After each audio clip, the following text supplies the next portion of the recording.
but how to make it even better. Now, this part I really cannot teach you. That's the really hard part.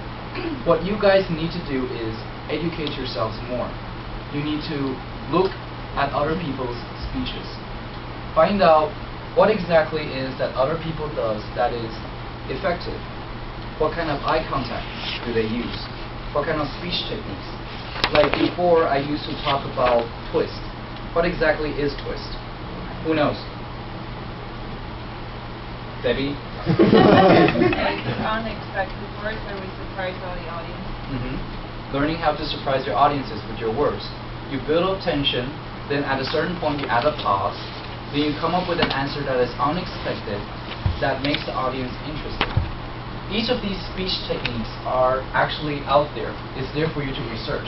So you can either find a more experienced member, or you can find someone who can explain these things to you, and then watch speeches together.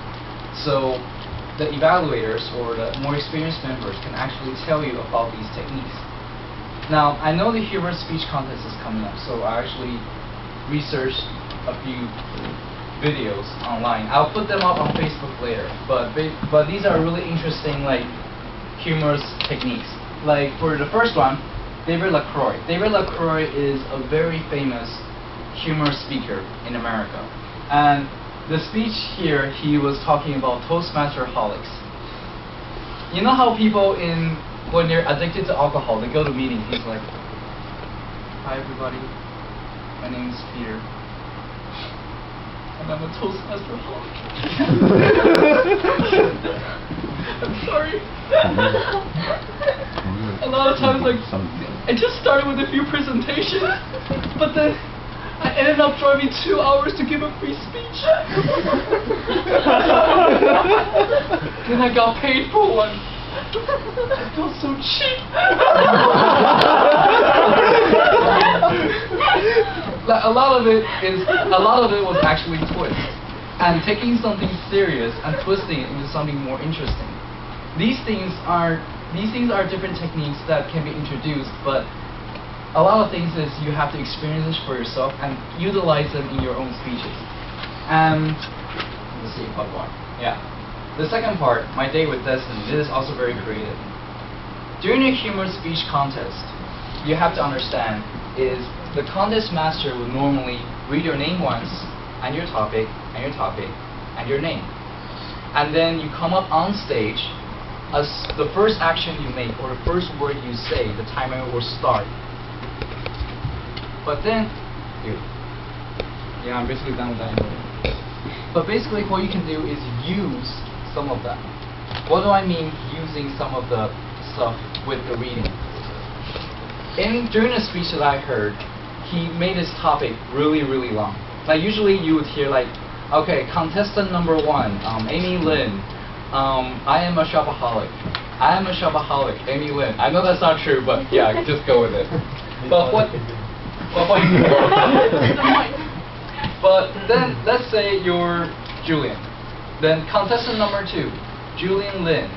A really short speech about himself being a really narcissistic bastard who looks at the mirror every single day, but he is really just a really loving person. Thank you. Yes. And then he have to read it. Then even though the contest name is that long, they have to read it again. But what this does is it actually adds an effect before you make your speech. So a lot of things is, these small details are things that you can notice and actually use to make the audience more interested in your speech. These are little tricks, like little things that you can know. You can only know these things when you start learn more, or you start looking more at other people's speeches. Like in Toastmasters, there's actually a lot of videos on YouTube you can research on it. So by looking at a lot of these speeches, or even going to contests or convention, you learn more and you can pick up all these little things that can make your speeches even better. So now, for a conclusion, I'm just saying that during speech making, for writing a script, you should just start with a conclusion, then you work your body into it.